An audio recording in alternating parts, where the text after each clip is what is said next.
City Clerk, would you please call the roll? Councilmember Sanchez. Here. Councilmember Ibarra. Here. Councilmember Figueroa. Here. Councilmember Charette. Here. Councilmember Nickel. Here. Councilmember Richard. I don't see her signed on. Terry, just keep a heads up. She's trying to get in about maybe 20, 30 minutes.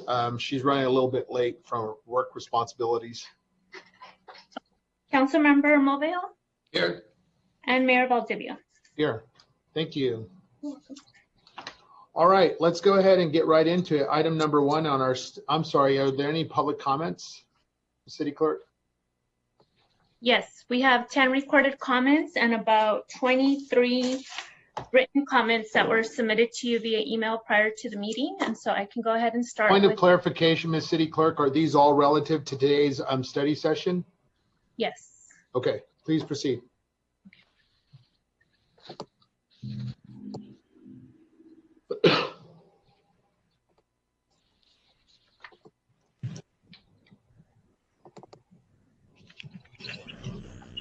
Public comment for today's study session on item number 2 for Treasurer Ortiz. Council, today's discussion about campaign finance reform is extremely important given the pay-to-play culture that exists in our city and the pending lawsuits we are facing because of it. It needs to end, and contributions need to be limited to no more than $250 per election cycle for any person or entities that holds a contract with the city or wishes to develop within its jurisdiction. I've spoken to developers and contractors inside and outside of the city that absolutely support contribution caps because they want a level playing field and are tired of having to contribute out of the fear that their projects won't get approved if they don't. We need to end the funneling of tens of thousands of dollars by a city union to candidates and council members in return for a favorable budget and salary raises. And we need to end the shopping out of city projects to the highest bidder, which I have witnessed. On June 10th, the same day Valdivius was absent from the budget workshop, I was completing a final interview with a consulting firm in Orange County, and to my surprise, Valdivius walked into the office. I saw him and he saw me, and a few hours after my interview, I received a call from the owner, and I was offered the job on one condition. I had to take down my Facebook page because Valdivius had complained to the owner about how mean I am to him online, and that I was trying to recall him. The owner didn't want any problems because Valdivius was shopping a $6 to $10 million city landfill project to him, and they would need his support to make sure they got it. I was shocked and disgusted, and I rejected the offer and warned them about his corrupt pay-to-play antics. And from looking at John's latest 460s, I see that they did not contribute to his political campaign. But this experience showed me firsthand what is happening in our city, that what John is doing has to stop, and that we can't allow any person to do this. The city of San Bernardino should never be for sale to the highest bidder, nor should any council seat go for $100,000. It's up to all of you to end this corrupt practice. You keep saying you're not corrupt and you're not for sale. Prove it and create an ethical and equitable campaign contribution policy. Thank you. Hi, my name is Jessica Hernandez. I'm a resident of the Inland Empire, and I'm calling for the study session. I'm requesting that the City Council and staff to table this item on street vending because there is no attempt to reach people most affected by the proposed changes or community organizations. I request the City of San Bernardino stop its enforcement operations until a complete accessible outreach and education strategy is established that includes input from vendors and community organizations. I also request that the City Council and staff work with vendors and the Inland Coalition for Immigrant Justice before this item gets discussed. You and your staff have not reached out to us regarding these changes, and it's necessary you consult with us before changes are made to ensure that we are all on the same page about this program moving forward. And we ask that you meet with the Inland Coalition for Immigrant Justice as soon as possible to discuss education, outreach, and enforcement operations before any changes to the municipal code are made. Thank you very much, and have a good day. Bye-bye. Hi, my name is Lizeth Mendoza, and I am with the Inland Coalition for Immigrant Justice, also known as ICIJ. You may recall that we are one of the organizations that worked with vendors and other partners to bring up a sidewalk vending ordinance in the city of San Bernardino, which has now been in effect for a year. Due to recent events and operations that we know your staff and city police department took on Friday and prior to that, we are concerned about what may happen to the future of sidewalk vending in the city. And so I request that the city council and staff table this item because there was no attempt to reach the people most affected by the proposed changes or the community organizations involved. Second, I request that the city of San Bernardino stop its enforcement operations until a complete and accessible outreach and education strategy is established that includes input from vendors and community organizations that support them. Again, none of these decisions and these changes should be made without people at the center to consult your strategies and your programs moving forward. And so I expect a response. I expect a meeting to take place within the next 2 weeks to continue to address this before any enforcement or further criminalization takes place. Thank you and have a good night. Hi, good afternoon. My name is Saneli Milan. I'm with the Pomona Economic Opportunity Center, and I'm calling to request the City Council and staff to table this item because there was no attempt to reach people most affected by the proposed changes or community organizations. I'm also requesting for the City of San Bernardino to stop its enforcement operations until a complete and accessible outreach and education strategy is established that includes input from vendors and community organizations. I'm requesting the City Council and staff to work with vendors and Inland Coalition for Immigrant Justice before this item gets discussed. You and your staff have not reached us regarding these changes, and it's necessary to consult us before changes are made to ensure we are all on the same page about this program moving forward. We ask that you meet with the Inland Coalition for Immigrant Justice as soon as possible to discuss education outreach and enforcement operations before any changes to the municipal code are made. Thank you so much for your time. Once again, I'm calling to support street vendors in San Bernardino. Thank you.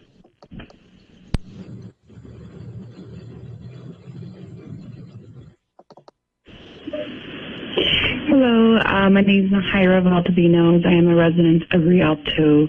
However, I'm also the Youth Engagement Coordinator for the Inland Empire Immigrant Youth Collective, which is a local nonprofit that serves about roughly 20 to 30 youth in the San Bernardino and Riverside area. And the reason why I'm calling is because I want to request that the City Council of San Bernardino and staff to table this item in regards to the further criminalization of the street vendors that is happening right now by the police, because there has been no attempt to reach people most affected by the proposed changes of community organization. There really is no clear guideline as to why this is happening to folks who are just trying to make a living, especially during such hard and challenging times. These are folks and community vendors that are not going to be, they don't have any safety nets provided by the state or federal government, and this is the only way they can make ends meet. So it's kind of inhumane, and it really demonstrates an abuse of power to be criminalizing folks who are just trying to survive, trying to provide to their family. So I really would appreciate if you can look into this continuous, citing and destroying of items of vendors in the city of San Bernardino. Thank you so much, and I appreciate your time. Hi, my name is Kanisha. I'm calling regarding the study session today regarding the street vending ordinance. I am a current resident of San Bernardino, as well as I am affiliated with We Are the Change and SB Food Fest. I'm requesting the City Council and staff to table this item because there was no attempt to reach the people most affected by this proposed changes or the community organizations. I request the City of San Bernardino to stop its enforcement operations until a complete and accessible outreach and education strategy is established for the street vendors. This includes input from the vendors themselves as well as the local community organizations.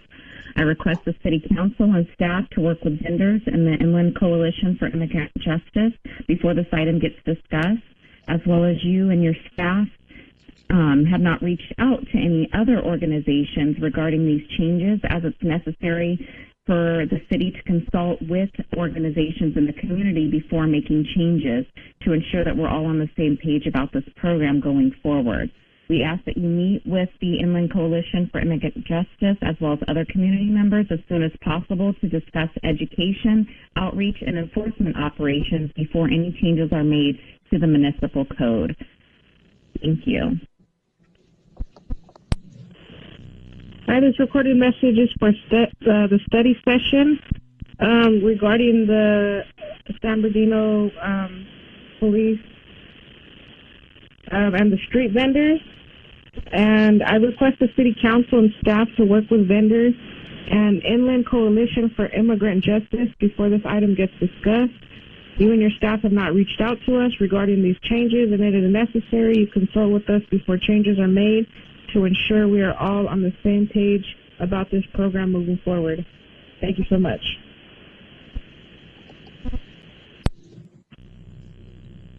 Hi, my name is Kanisha. I'm calling regarding the study session today regarding the street vending ordinance. I think that's a duplicate. Give me a second. My name is Anel Hernandez. I currently live in San Bernardino County, San Bernardino City. This is for the study session. I request the City Council and staff to work with vendors and the Inland Coalition for Immigrant Justice before this item gets discussed.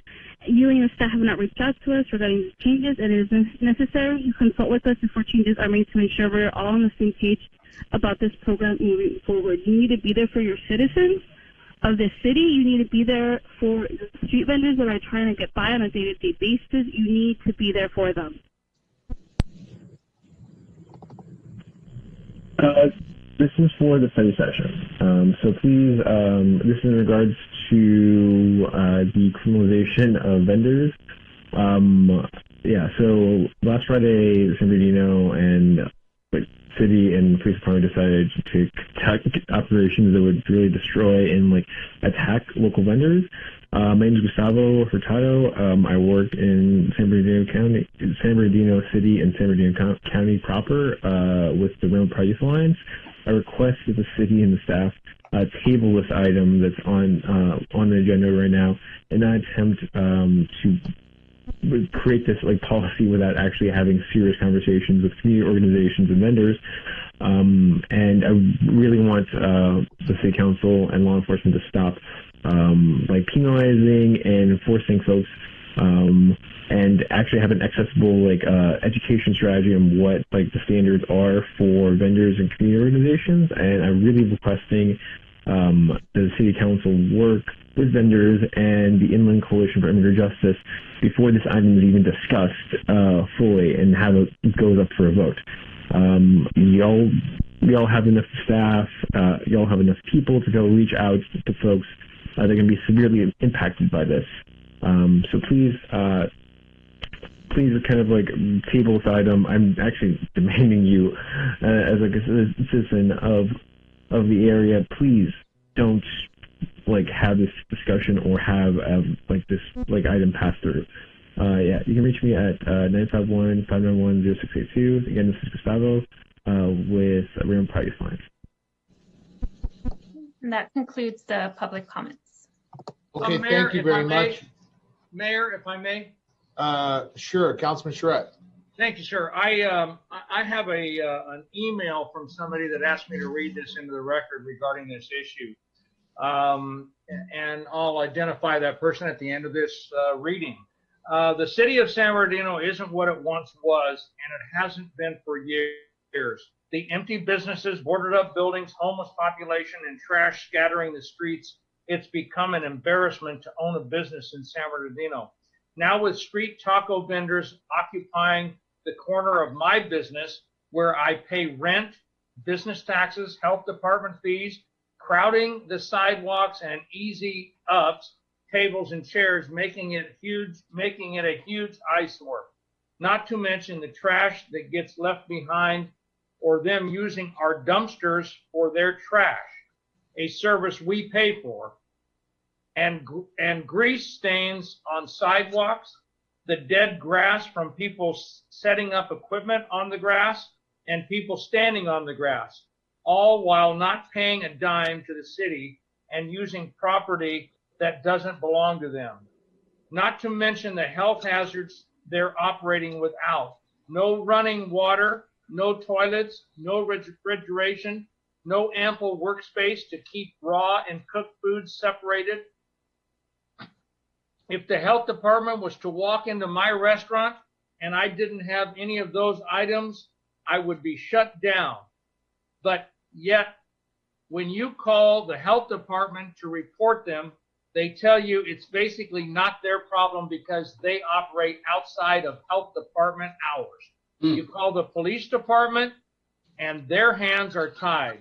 You call the city and it's basically just wasting your breath on a phone call. No one is taking action against these vendors who are in violation of every standard there is to open a restaurant in the city of San Bernardino.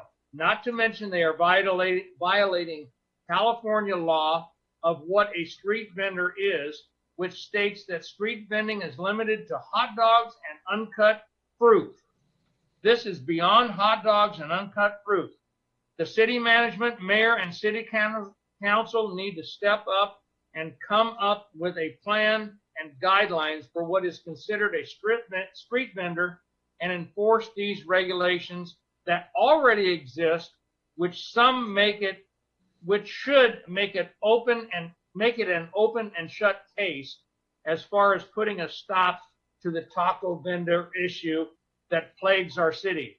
Your tax-paying businesses are disgusted with the way this situation has been handled. Let's keep what integrity this city has left and clean up these streets and help flourish the paying businesses that are left here in the city.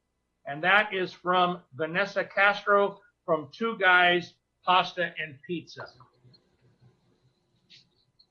I will send that information to the city clerk to be included in the record.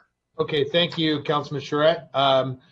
Ms. Castro also contacted me and has been on participant in the San Bernardino Cares Day, and that's she told me expressed a lot of the same sentiments, and I do appreciate Ms. Castro and her business interests in our community, a longtime vested partner. And so we'll get right into it. I'll turn it over to Ms. Ledoux, our city manager, regarding item number 1 is street vending ordinance. I'm just a couple of guardrails. We're today just going to study it, ask a lot of questions. Please, let's allow the staff to make the presentation, and then we'll open it up for council members. I understand that there's a lot of questions and comments, but let's allow the staff to go through their presentation, and then we'll open it up for city council members. This time is city manager. Thank you, Mayor. That's exactly what I was going to say. I wanted to make sure the public is aware that no decisions are being made tonight. That's the point of a study session, to just go over the information so that we can get input from the city council on where they would like us to go next with this. We do have some staff members here. They're going to start the presentation. We've got Mike Huntley, Talisha Lopez, and Albert Maldonado, who came up with the proposed ordinances to this, amendments to this ordinance. So they'll be presenting different. Let me pull the PowerPoint up here.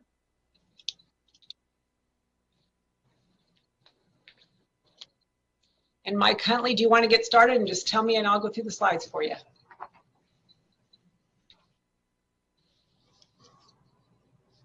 Mike, are you there?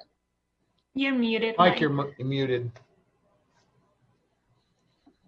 Sorry about that. Let me start again. So with that, again, I'm Michael Huntley. I'm the Director of Community and Economic Development, the City of San Bernardino. I'm going to be providing the introduction tonight, or on this afternoon, along with the discussions on private property and then the enforcement. As the city manager has mentioned, we have Talisha Lopez. She's our business regulations manager in finance.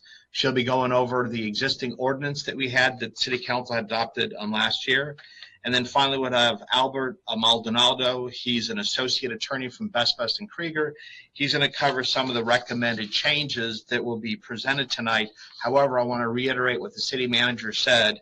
And for the benefit of the public, this is a study section. No action will be taken tonight. If city council wants staff to proceed, Any proposed amendments to the existing ordinance would most likely occur at the September 2nd City Council meeting. So with that, if we jump to the second slide.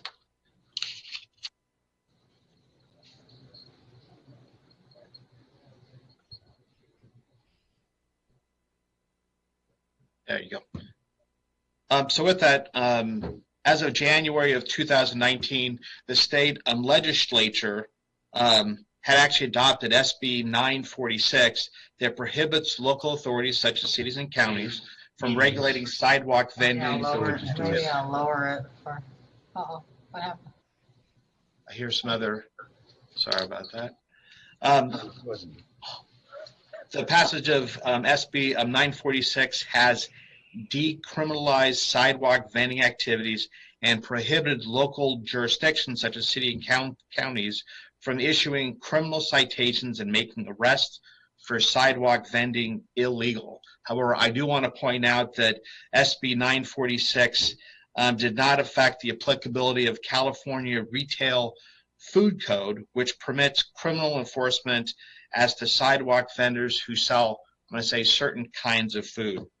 And then subsequent to the state adopting SB 946, the city of San Bernardino, the mayor and the city council adopted our ordinance, which in some regards covers what the state had adopted. And the city council took action in June of last year, and that ordinance has been in effect.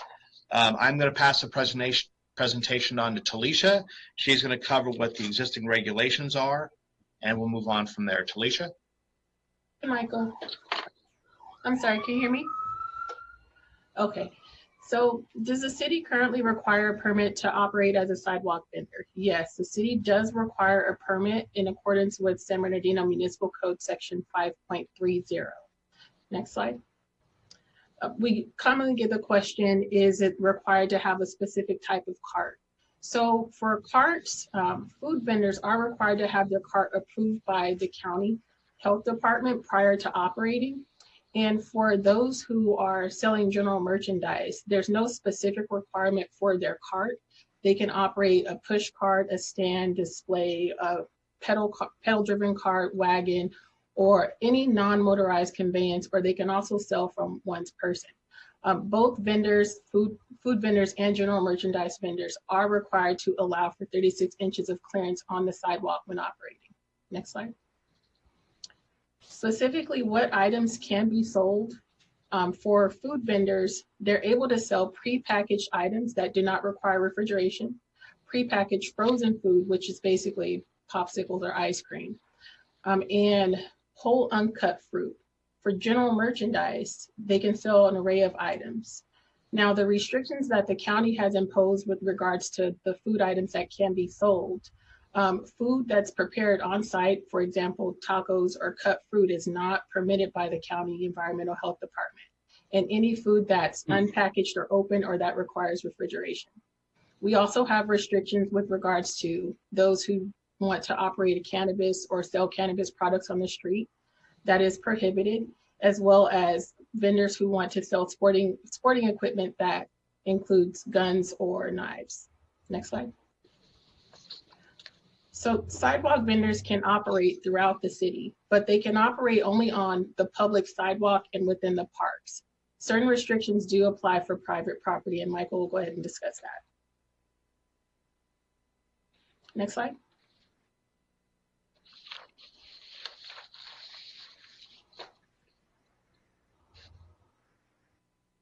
Thank you. So at previous city council meetings, there has been questions asked about the difference between vending and public rights of way, which is really what that ordinance 5.30 covers, versus on private property. And I know council has shared in public meetings, they had some concerns about the pop-up of vending on private property. So we wanted to provide information. So there are two specific sections within the municipal code which deal with outdoor sales or vending. First one is chapter 5.22, which is outdoor sales and displays. This section of the code specifically deals with businesses that operate on property. Businesses must have an active business license. They can have outdoor sales through an outdoor sales permit. Merchandise must be related to product that are sold within the business. The permit's only good for valid of 9 days, no more than 4 times throughout the year, and for 30 days between each of the permits. Now, there's also special permits that are also allowed in Chapter 19.70.025, and these are special events permits that would allow other kinds of activity on private property. This would allow private property to do a number of different things. As you were during the holidays, this would allow for a pumpkin patch, a Christmas tree lot, but it also allows for other activities, maybe for Mother's Day or Valentine's Day, where vendors want to sell flowers for those holidays. In addition, we do allow for food truck events. This would be no more than 3 food trucks on private property that could set up for a short time where they can provide food through the food truck vending. That's also regulated through the county health department as well. The city also allows fundraising events. That could be a car wash or any number of other things designed to raise funding for any number of things within the community. Now we'll jump back to covering the prohibited kind of vending on public rights of way. Talisha? Thank you. So sidewalk vending is prohibited in multiple locations throughout the city. Some of the main ones that we have complaints about, but they are operating, would be near certified farmers markets, near a swap meet, or in an area where a temporary event has been issued by the city. We do allow for vendors to operate in residential zones, but the restriction for operating in a residential zone is that stationary is not allowed to operate in a residential zone. Only the mobile vendor would be able to operate in a residential zone. In a park or public right of way, if the operation becomes a concern for the objective health, safety and welfare of others, if the operation is unreasonably interferes with the public's use and enjoyment of or with the scenic and natural character of the park, and if there is a park that has an exclusive concessionary contract with a vendor, sidewalk vendors cannot operate and sell the similar item within the park.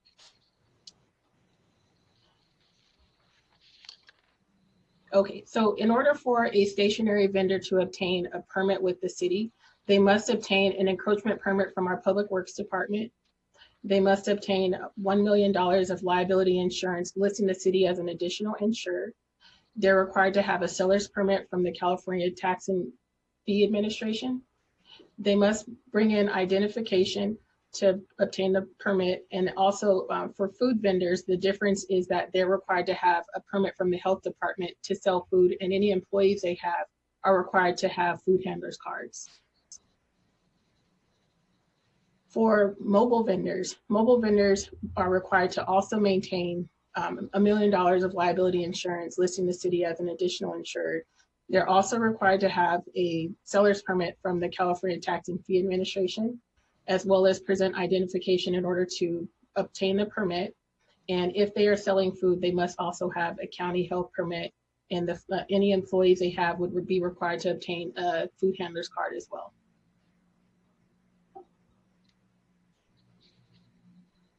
We currently have a total of 15 vendors that are registered and have been issued sidewalk vending permits throughout the city.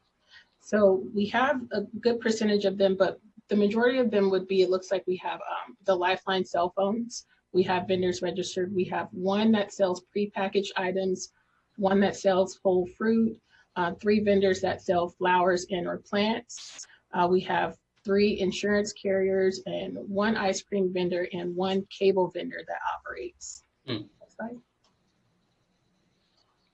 So after the vendors obtain a permit from us, they're not able to just operate however they want. There's still requirements that have been imposed by San Bernardino Municipal Code 5.30 that apply restrictions to vendors once they are operating.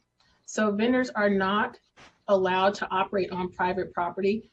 A separate permit would be required for that. Stationary sidewalk vendors are prohibited from operating in the residential zones. All vendors who are stationary must provide at least 36 inches of clearance, unobstructed walkway on the public path in order for pedestrians to pass. Next slide.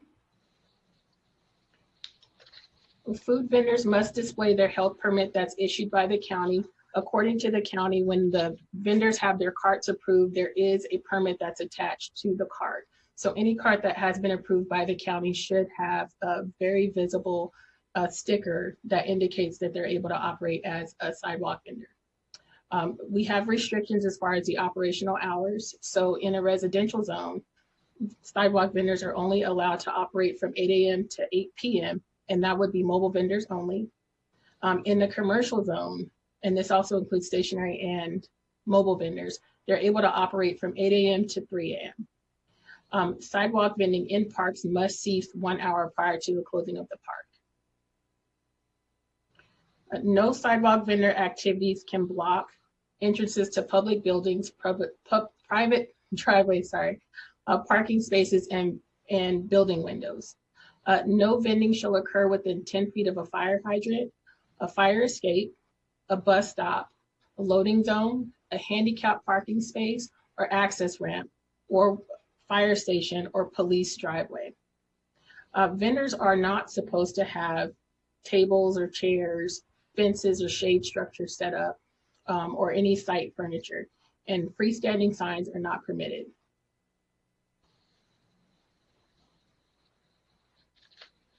Vendors are not allowed to have water lines or electrical lines or gas lines attached to their setup.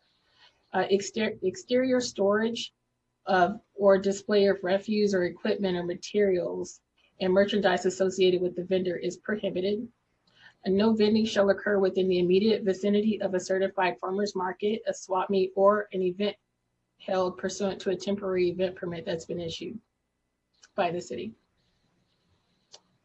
So once a vendor is permitted, they can still be cited if they're in violation of any of the requirements of section 5.30. So for the first offense, the fine is $100, and for the second offense, an administrative citation is issued and a fine of $200 is imposed. If there's additional violations, then the vendor can still be issued a citation, but it would be $500 after that, and their permit can be revoked.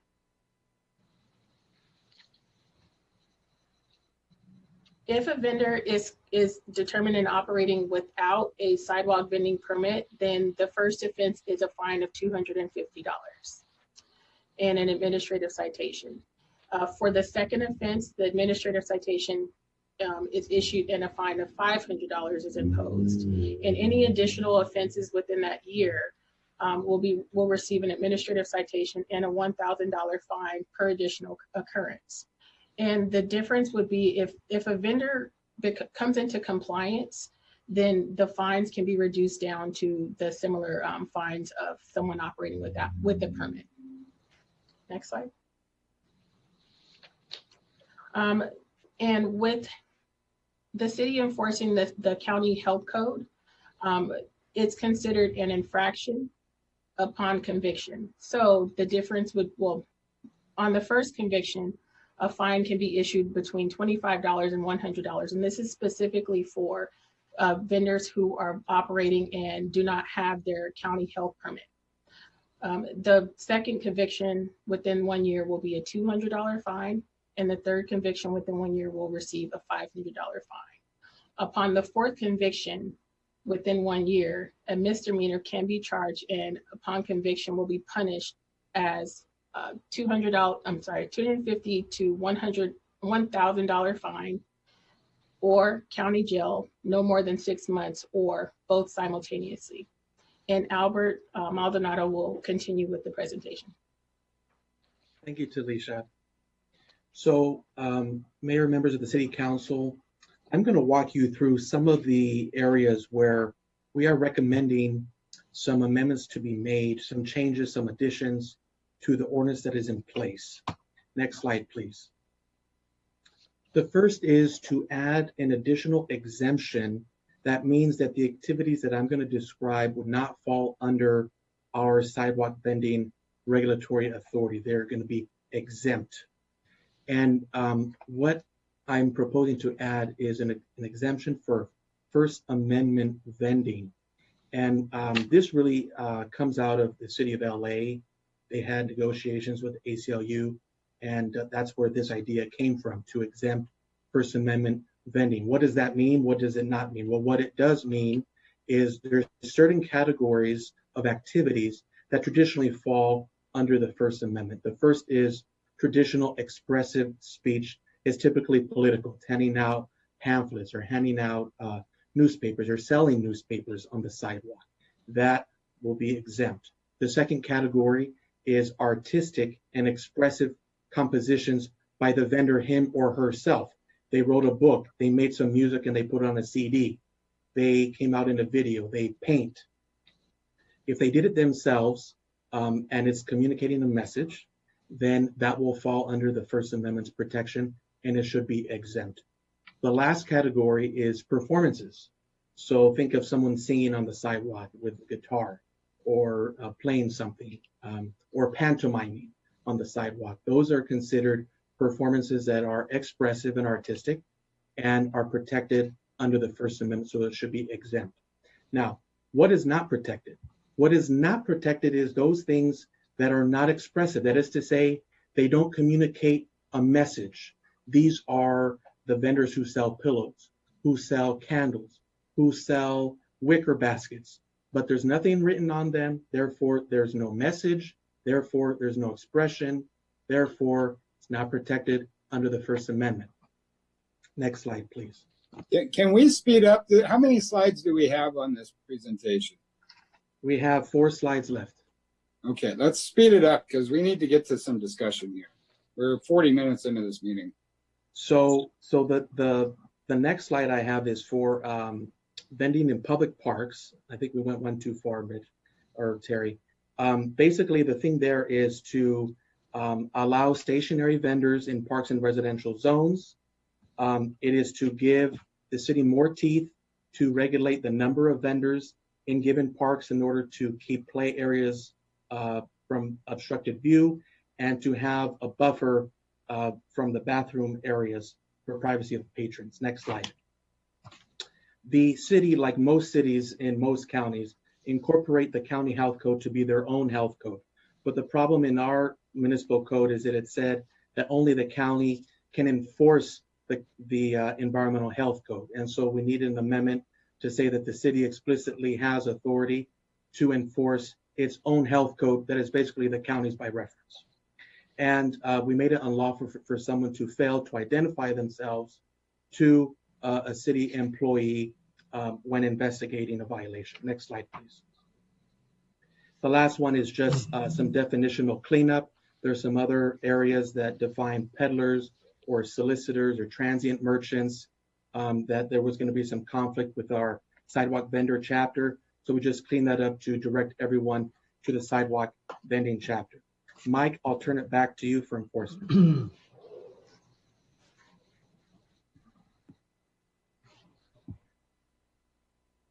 So subsequent to council direction to provide the study session some time ago, what we've done is we've actually looked at the complaints associated with issues from the community. And they were concerned associated with vending not only in public rights of way, but also on private property. In looking at this, we felt the best way to address this would be to establish a task force.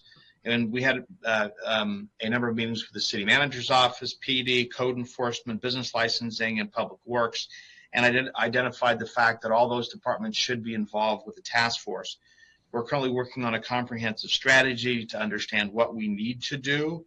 We're evaluating the staffing needs associated with that also. We're also evaluating what kind of schedule would we go out and do enforcement every week, once a month, bi-monthly, and so on. We're also looking at what else might be required, the capital outlay. We may have to come back to council and ask for additional funds to be able to staff this. We've also looked at other ways to address certain kinds of vending that kind of bleed out in the public right-of-way that may create safety hazards. So we may ask for, in certain areas, for the parkway to be red curbed or no stopping or no parking signs put in. I do want to point out that if we went to that route in a certain area, that would require approval by the city council through a resolution.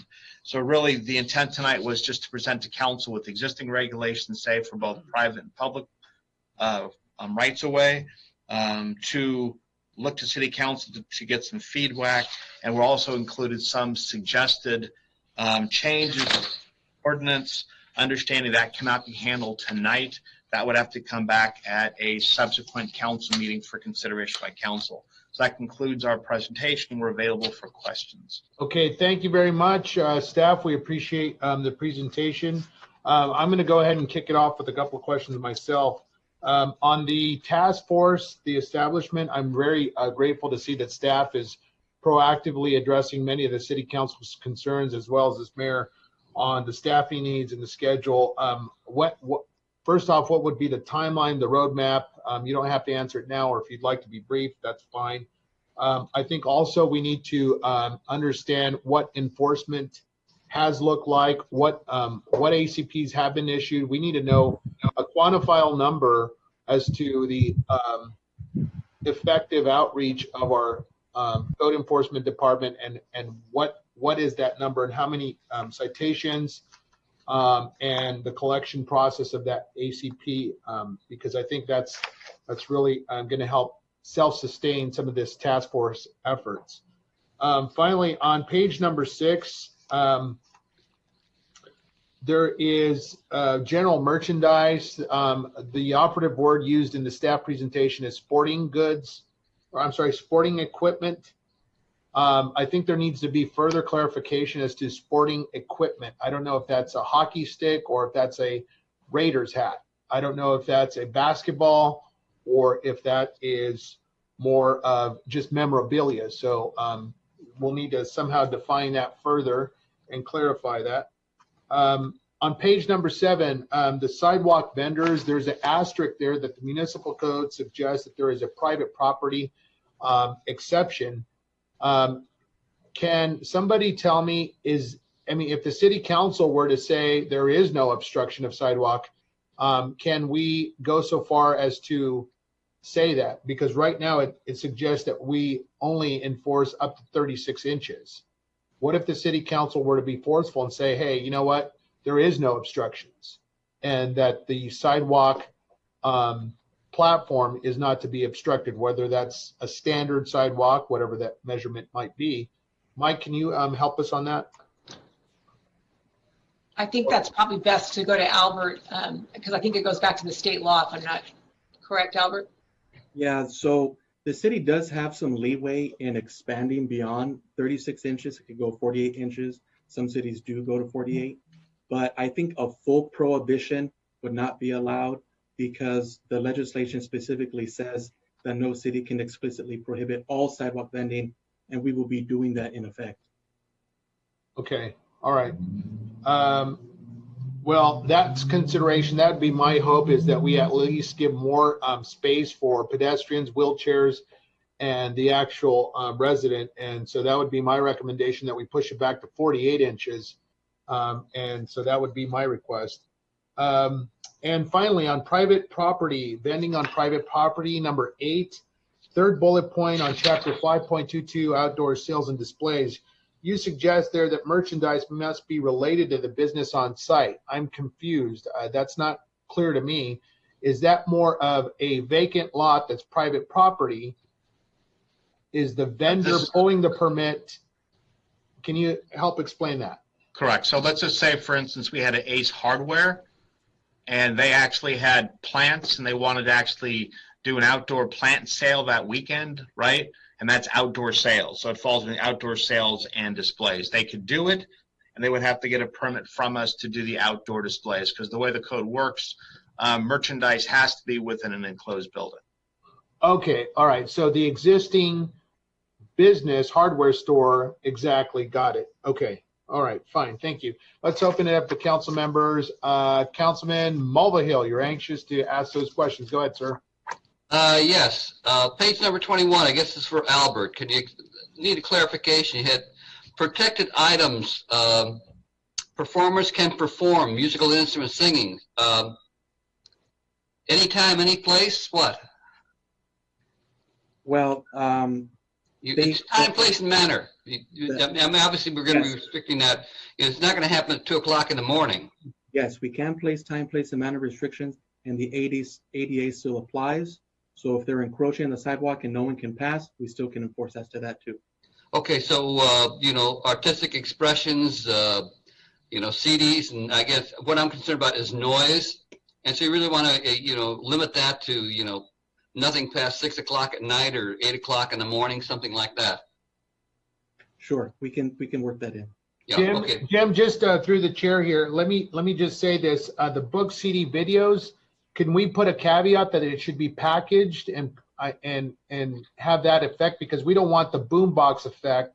Yeah. And then just blasting the music on the sidewalk, and it satisfies the need here, and no sampling. In other words, we don't want sidewalk boomboxing and loud noises just because they have that caveat. Yeah. Yeah, that will work for the merchandise, yes. And somehow you put on decibels, something less than 55 or 50 decibels. That I would discourage against that, because that's really hard to enforce. Because if we do want to start enforcing that, we're actually going to have to have a decibel reader out there. Well, I think we can do that. We can address it via proxy. Yeah, Chief, you got a decibel reader? I'm sorry. We can address it by proxy by saying you can't have amplifying sound equipment. Mm-hmm. Well, planning every day goes through the CEQA process, and sound is part of that. And you have, inside of a house, you have to have it lowered to 55 decibels. So yeah, decibels and planning are done every day. I understand that, Councilman. I'm just saying, as to enforcement, if we're going to enforce, we just have to be ready to commit to actually have some decibel reading equipment before we enforce. It can't be by the sound of our ear. Yeah, oh yeah, that's fine. Yeah, but again, measuring sound is something that planners do all the time. Right, Mike? You're correct. Okay, does that conclude your questions, Mr. Mulvihill? Yeah. Okay, sir, thank you. Councilman Nickel. Yeah, the primary complaints I received from residents, now just to be clear, taco vending is not permitted at all, correct? That's correct. At all. Correct. They will never be able to get a county health permit because they won't deem it safe. Do we know how many of these taco vendors we have in the city right now? A SCAD. 10,000. Yeah. And that gets to my question about enforcement. We already have laws on the books, and we aren't enforcing the laws we already have. And now we're asking tonight to add more laws and more to the ordinance when we aren't enforcing the existing ordinance we have. My concern is enforcement enforcement has to be 24/7, folks. If it's not 24/7, it's hurting legitimate businesses in our city. Just to be clear, now each one of these vendors needs to have certification from the state. They have to submit sales tax, correct? Yes, that's correct. Okay. And if they are not submitting sales tax, what enforcement mechanisms are available to us on that front? So in addition to violating the ordinance, if they are not complying with state law in terms of submitting their required sales tax remittance, what other enforcement is there, both not only on the part of the city, but perhaps coordinating with the state? What I'm trying to do is find other ways we can leverage enforcement other than just our anemic code enforcement division to address this problem. It is costing us money, folks. This is bleeding us of necessary sales tax. It's essential to provide services to an increasingly impoverished community. And all we're doing is we're taking away that sales tax that is much needed to provide those city services by not enforcing the law. So my question is, what other enforcement mechanisms do we have, particularly on the taxing front, on the sales tax front? And who do we need to coordinate with to step up that enforcement? We do work with the California Department of Tax and Fee Administration. If we identify vendors who do not have a seller's permit, we can report their information to the state. who'll then do a follow-up to identify the vendor and collect the sales And tax. how many of those have we processed today? None so far. None. Okay, folks, this is a real problem. This is a real problem. And we need to We get this- totally agree. Yeah, we need to start, and this can't be put on the backs of our police and our code enforcement. We have to be coordinating enforcement across other jurisdictions on this. We simply do not have the resources. The other concern I have is a lot of these operators are opening shop after hours, after 6 o'clock. My understanding, what are the hours of our code enforcement officers? Also, Henry, on the weekends, I mean, you bring up a And great the point. weekends, absolutely correct. So what code enforcement activity do we have? What are the hours of operation of our code enforcement? As the city council is aware, we have 5 active code enforcement officers. And currently, due to the limited staffing, they work Monday through Friday from 7:30 to 5:30. So after 5:30, there is no enforcement until 7:30 in the morning, and the weekend there's no enforcement. Yeah. Okay, we need to get that corrected. And before I'm willing to consider any changes to the ordinance, we got to figure out how we're going to enforce this thing. Well, that's exactly why we added that to the Yeah. slide. We told you we need to come back to you with. That's our- the issue we've got to tackle here. This I mean, is I very- don't care about musical instruments. Believe me, that's not the challenge we're confronting. What we are confronting right now is a severe crisis in terms of not having compliance in terms of the ordinance that we've already passed. I don't want to pass any new ordinances until we enforce what we got. Yeah, we totally agree with you. This is very similar to cannabis or fireworks, right? You've got to be able to. We've got to have enforcement. So we want to come back And to you it with what can't we be- believe. And we've got to be creative, and we've got to be leveraging all the tools in our toolbox, including how we reach out to other law enforcement entities that we can collaborate with, and on other fronts. The other thing is illegal parking. I see these things pop up on the weekends. We've got cars stacked along busy thoroughfares. I know the pizza place there on Highland Avenue. This is a danger. This is creating a real public safety hazard. Are we able to cite those vehicles for parking violations? Are there other things we can do? The other thing we've talked about, and I haven't heard anything back from staff since we passed this ordinance, is the land use component. Are there any mechanisms in terms of land use that we may implement to ensure that we can get a handle on this thing? Can we provide for certain areas of the city that are permissible zones and other areas that are not? Is that something that we're allowed to do under land use? And maybe Sonia, you can pipe in on that. I know we had some discussions when we were first instituting this ordinance, and we never saw anything come back in terms of the land use policy. I mean, Albert, you can join in on that too. I think that was one of the conversations we did have, and I think Albert touched on that issue with respect to operations like on that private property, because we do see in lots of communities them trying to operate on the private property, so we can do that. I mean, unfortunately, the state law is what we're stuck with. I think our best bet is, as you've discussed, is to continue our enforcement, especially those requirements that are necessary, like the health permit and the registration and things like that.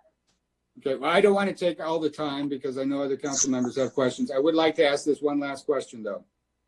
I would like to see how many enforcement actions, be they ACPs, be they other enforcement actions, have we seen since we instituted this ordinance a year ago? Thank you, Councilman. We'll take that note down, and then let's go to Councilman Charette. Sir, go ahead. Yeah, Henry, you did take all the time, but I agree with you completely. And we're dancing around an issue that we all clearly know. We're not talking about guns and knives and boom boxes and CD-ROMs and people dancing on the streets. And we're not talking about that. Come on, let's stop dancing around the issue. We're talking about illegal food vendors that have completely gotten out of control. And I'm not going to blame anyone for the enforcement. I shouldn't say enforcement. I should say lack of enforcement. I'm going to say that I'm tired of the excuses that we don't have the resources to enforce what's already on the books. I'm with you, Henry. We don't need to amend anything. We need to carry out the laws, the ordinances that we've already passed, that the county has passed, that the state has passed, and we need to get tough on that, just like we did, Henry, a few years or so ago when you went crazy in closed session about getting on the marijuana issues. It's the same thing. It's enforcement. All this stuff is, I love page 19. We're going to put people in county jail for no more than 6 months? Come on. We don't put people in jail for murder these days. So come on, let's be serious about what we're talking about tonight, and let's really deal with the issue. If not, let's turn the city over to the citizens, walk away, and say, have at it. Because that's what we're elected to do, and to keep some sort of kind of sense of rationale, and it's crazy. And John, you talked to Vanessa out at Two Guys. We got a letter from I fail to remember her name now. I shouldn't forget it, but the Muscovy organization that has the same thing going on at Highland and Muscovy every night, or every at least weekend night. Let's stop worrying around this issue and worrying about decibels. Let's worry about food vending that is being done illegal in our community all over the place. Period. Thank you, Councilman. Thank you. Very, very strong encouragement to enforce. I'm with you 110%. I think the enforcement component. Terry, I think the task force that you guys are working on, we'd like to get that back with the ordinance. I think you're hearing from the council that there is a sentiment to. We absolutely, you have to understand, we made $11 million in budget cuts this year, folks. So, you can't keep cutting people and expect to have people out there enforcing these things. You have to understand that it's not for lack of staff trying. Let's talk about cutting salaries. Okay, thank you. Councilmember Ibarra. Yes, ma'am, go ahead. Yes, thank you. My question is for our legal. I know we. Can we, Mr. Mulvihill, can you please, Maldonado, Mr. Huntley, can we mute our lines, please? We're getting feedback on our end. I think it's because the two of them are in the office together. Okay, so we had requested that the vendors go through the county for their permits as well. If we have our own environmental department set up under community development, will those street vendors still have to go through the county? Because I know county's not enforcing anything either way, and they are getting some funding. Some of these street vendors have to go through them before they come to us. And since they're not helping us, is that something that we can totally skip? Because if we heard the community, it's costing them a lot to even get started. So I just want to ask that question to our legal. Thank you for the question, Councilwoman. The way our municipal code is written says you got to show the city you have your county health permit first before you can get your city sidewalk vending permit. So that's how it's set up. You got to get the county first. But like I said, for taco vendors, which is the biggest problem, they're never going to be able to get that county permit anyways, because they're never going to say it's safe. But I do want to address one thing about enforcing laws on the books. Of everything that we covered, the most important slide to take away is the one about the city's environmental health code. Because today we cannot enforce as to that taco vendor, except for the tax issue. We cannot enforce because we don't have the authority to cite them directly. We say, county, you have the authority to. So we do need that provision to give us the full authority to start enforcing our own environmental health code. And that's actually on slide 23 as part of the presentation. And I support that. I understand that. But that's in addition to what's already on the books. Correct. And so I wanted to see if we can avoid going to the county, since the county's not helping us with implementing or enforcing anything. Well, Miss Ibarra, I think you raise a very good point, but you have bundled in there two questions, whether the issuance process or the enforcement process. So my question to legal is, or maybe our city manager, how can we, if the county is the issuer, the grantor of this license to begin with, can we also then work and partner with our county on the enforcement component? Ms. Ibarra brings a great point. Where is that county mechanism, and how can they join us in this task force process? It's my understanding that we've been trying to work with the county health department. And they're not And they they're won't not supporting us, right? We've had issues with them supporting us, yes. Exactly. And I think one thing I'd just like to add, we talked about the legal process. As you know, policy and legislation is also very important. Cities throughout the state ended up with this law because the state legislators are the ones who said that they wanted to take away a lot of our local control and how we were regulating. So I would just tell the council members not to forget that you do have local elected state officials, and maybe you want to take some of these numbers and facts and statistics to them and show them. I'm just stating that is one thing. I know, that, but let's not dance around that issue either. They've got a super majority up there, and they're not going to do anything to help us. Well, maybe your residents need to let them know that there really is a health issue here, and it's not just an aesthetic issue; it's a real health and safety issue. Councilman, the vast majority of these street vendors are in blatant violation of state law as well. Right. So it's not that we have a situation of enforcement here. This is not a situation of bad laws. The laws already exist prohibiting the vast majority of this activity already. That's the problem. We don't have enforcement. Councilman Figueroa, you had a comment, question? Yeah, and sorry, this is going to be difficult. Yeah, this is going to be difficult in the same room. I'm sorry, guys. And I'm sorry, I lost my train of thought here. I do agree with Councilmember Nickel and Charette regarding the enforcement. I think that is really the biggest challenge at this point, because there are obvious things that are going on that are violations of things that are already on the books, and it's just not getting taken care of.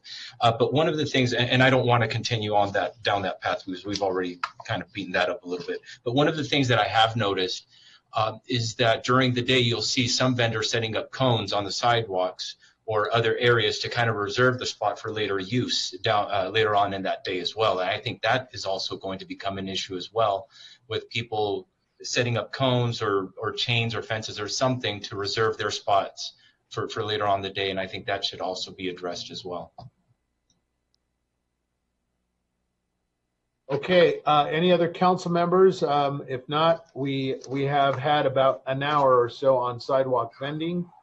Any other council member comments? I just want to say that I agree with my colleagues, and I think it's an enforcement issue. And until we work on the enforcement part of it, we don't need to amend anything other than what we have to make sure we can allow for the enforcement. Agreed. Okay, thank you. We'll conclude this portion of item number 1 on street vending, sidewalk vending, and we'll move right into item number 2, which is campaign contribution limits. Ms. Ledoux. Thank you, Mayor. I'll go through these slides quickly. I know we're running out of time. Council had asked us to come back on, next slide. This is on campaign contribution limits. Council had asked us to come back with this several months ago.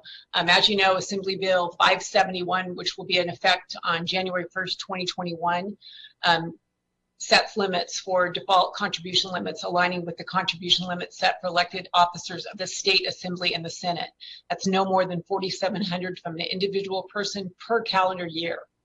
The FPPC has administration and enforcement authority regarding the default contribution limits for cities and counties without their own local contribution limits.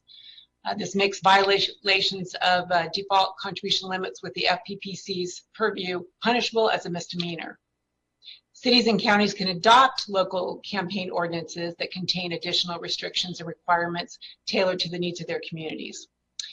As you know, on February 19th, the Mayor and City Council expressed interest in exploring the establishment of campaign finance regulations for elected positions that exceed the standards established by the state. Staff was directed to bring forward the campaign finance regulations established similar to what the city of Pomona has done for review, consideration, and discussion. This next slide shows you which cities have campaign finance requirements in place, and that's Santa Ana, Pomona, Grand Terrace, and Upland. The city of Pomona has individuals set $500 for any city council candidate and $1,000 for any mayoral candidate. Loans from an individual other than personal loans issued to a candidate are limited to $500 for Pomona. The city of Grand Terrace has established a contribution limit of an individual set for $250. And the city of Upland has set their limit at $1,000 for mayoral and city council candidates. And candidates are required to return any amount in excess of $1,000 within 30 days of discovering the violation. The city of Santa Ana has a contribution limit of $1,000 for mayoral and city council candidates, and violations are a misdemeanor, and any resident is empowered to file in court and enjoin a violation and compel compliance. AB 571 does not provide FPPC with authority to administer or enforce locally set contribution limits. If the city should decide to adopt its own local contribution limits, we would also need to consider enforcement requirements. While contribution limits have been held constitutional, they must not be so restrictive as to impede the ability of the challengers to raise sufficient funds to mount a meaningful campaign. And there's an example of that in the gubernatorial candidates in Vermont. If the city council directs staff to move forward with preparing an ordinance to establish local campaign contribution limits exceeding the standards set by the state under AB 571, the city will need to implement enforcement and oversight regulations. This will require additional resources to monitor and enforce the established regulations. Additional analysis would need to be required to determine the financial impact of the established regulations. And that concludes my very fast presentation. Okay, thank you, Ms. City Manager. We'll open it up for council questions, comments. Council members? Ms. Ibarra.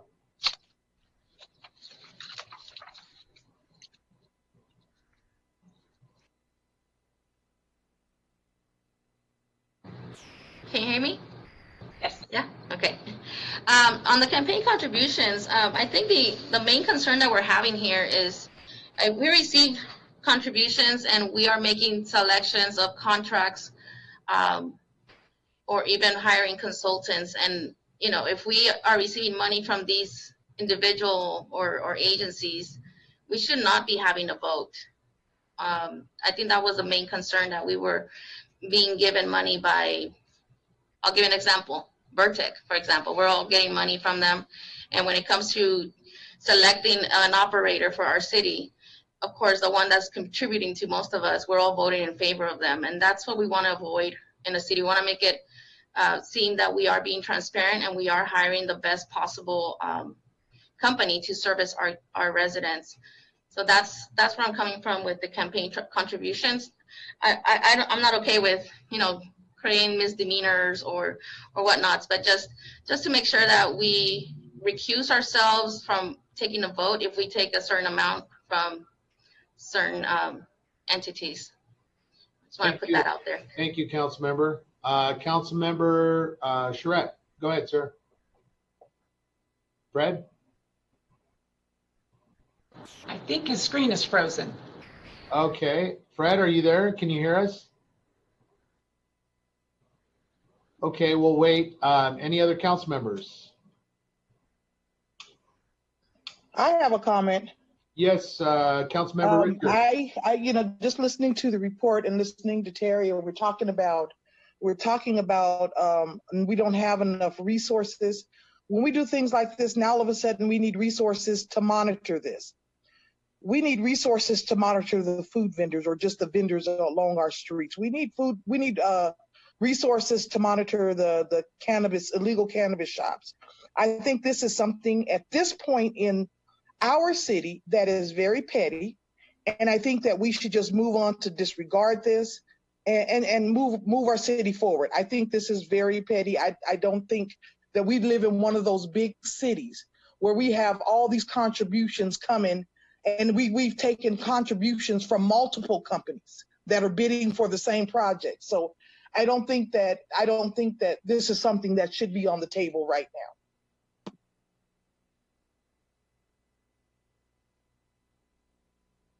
John, you're muted. Mayor, you're muted. Unmute yourself, Fred. Councilman Charette? Yeah, I think you were muted for a minute and then I was. Okay. Thank you. I agree with Basine. I don't think this is an issue we need to be looking at. Enforcement always comes back into it. How are we going to enforce it? I also think that the last time I looked, this was a free country, and I don't care if you've got $1,000 or $20,000 to give to somebody. I think that's your right to do that. My trust comes with the candidate to do the right thing, and I speak from real experience where I believe that when I first ran for office, I could have been funded almost exclusively by the fire department, and I limited their amount. They worked for me, and when I came to it, I voted against them, even though they had supported me. I voted from a 4-man crew to a 3-man crew, and I've done that with Burtech. I've done that with other firms in my 12 years here. And I think it's incumbent on us to be honest and not be bought. I put in one of my campaign mailers that I can't be bought, I can't be bossed. And I believe that to this day. And I think it's all about us having integrity and doing the right thing by the citizens. And fundraising is something that is a right as far as I'm concerned, and we're not talking about term limits, but I think they're kind of conjoined to some degree. We have term limits. It's called every 2 years or every 4 years or every 6 years in the case of the Senate, and those are term limits. And if we're not doing the job, if we're not doing good, then don't give me any money. And if I'm not doing right, then vote me out in 4 years. That's what I'm talking about. I'm talking about this is crazy because some people can't raise as much as others, and we're trying to level the playing field, and I get that. But this is called freedom of speech, freedom of this is a free enterprise system, and I fear right now that our country is losing its freedoms day by day by day. And so I don't support any of this stuff. Thank you, sir. All right. Final comments here. Council members, anybody? Councilman Figueroa, sir. Go ahead. Thank you. Do I need to turn it down or I don't know? Yeah. Okay. I think I have to put mine on mute. Hold on. No? Okay. It's not giving any feedback? Okay. I'm sorry, guys. We're dealing with a lot of technical stuff over here on our end. I understand the intentions of some to want to do this. Of course, you always have to start thinking about the unintended consequences when you start putting restrictions or regulations and things like that. I immediately think of some of the conglomerates and corporations who actually support some of the regulations and restrictions simply because it does benefit them because they have the deep pockets, they have the lawyers, they have, to find the loopholes. And what it does ultimately is it keeps a new business from starting up and being able to work their way up, because the restrictions are so overwhelming for them that they can't manage getting through some of those restrictions and regulations. And what I think about this, some of the unintended consequences are that, those who are the political big fish will still always find a way to funnel that money into their campaign, whether it be through a PAC or having whatever it is, they'll find a way to get that money in. But what this ultimately really does is hurt a person wanting to start out in politics and running a campaign because they don't have those resources to find out where some of those loopholes are or how to funnel some of that money. So think about those unintended consequences when you start placing some of these restrictions on campaign funding. So I would recommend for staff to just bring back a no limit for the council to decide on. Councilman, for clarity, no limit resolution or no limit ordinance? Two different things. Okay, an ordinance. Ordinance, yep. Okay, Councilman, thank you, Councilman Figueroa. Councilman Nichols, sir, go ahead. I just wanted clarity on the state legislation now. Is that a cap? So in other words, can we lift that cap if we choose as a local jurisdiction, or are we subject to that $4,700 cap? The state We're law not allows you to limited. make your own local rule, and you can increase it if you would like. Okay. All right. Thank you. Okay, council members, thank you. Are we doing a vote? I mean, are we moving Well, on? there was a motion by Councilman Figueroa. Is there a second to that? There's no I'll vote. second We're having a workshop. We're just Yeah, getting. at the workshop. Okay. I can. Yeah. All right. So if there's no objections to So Councilman, leave it alone. Don't bring it back. well, no, we have to codify action. So that would be Mr. Yeah, we'll be Figueroa. subject to the state. Yeah, no And limit. how long? One more clarifying question. How long do we have to bring this back before the state law? Government. State law restrictions will you'll be in default to the state in January 2021. So we have until January to figure this out. If we have two ordinances, Sonia, you need a first reading and a 30-day lapse and a second reading? You would need a first reading, a second reading, and then 30 days. So really you'd be talking about probably November, to meet the January deadline. Okay, thank you. All right. There's been a recommendation by Councilman Figueroa to bring a no limit ordinance. Seeing no objections and some direction on feedback, we thank Wait, you. are we giving direction here? Is that what we're doing? Just simply yes, Councilman. feedback. Yes, Mayor Pro Tem, go ahead, sir. All right. I would say we just follow the state regulation and cap it at the 4,700 that the state recommends. Okay, you have two options, one from Councilman Figueroa, one from Mayor Pro Tem. But the unlimited cap fails and the 47 would become effective, right? Right. Correct. By default, correct. By default. So if staff could please But I prepare thought that. we weren't voting on anything. We are. We're not. I'm just hearing your feedback. We're just providing some feedback, and they'll bring back an ordinance Okay. reflecting that. Okay, thank you. I think Reflecting what? Consensus? No, Reflecting Juan? Or reflecting Theodore?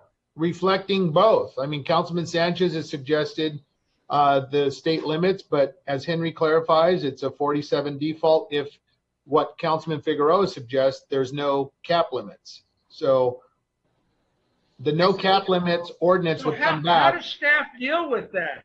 We how will, does we staff will deal bring with back that? something in time for if it's not what you want, we will have time to bring something else back. What Councilmember Sand, Mayor Pro Tem has suggested would automatically default if you don't approve anything. Which is by default what it does. Correct. Right. Thank so, you. Then I would assume that if you don't bring that back, you bring back what Juan has suggested. Correct. Right? Correct. Yes. Correct. Okay. Thank you. All right.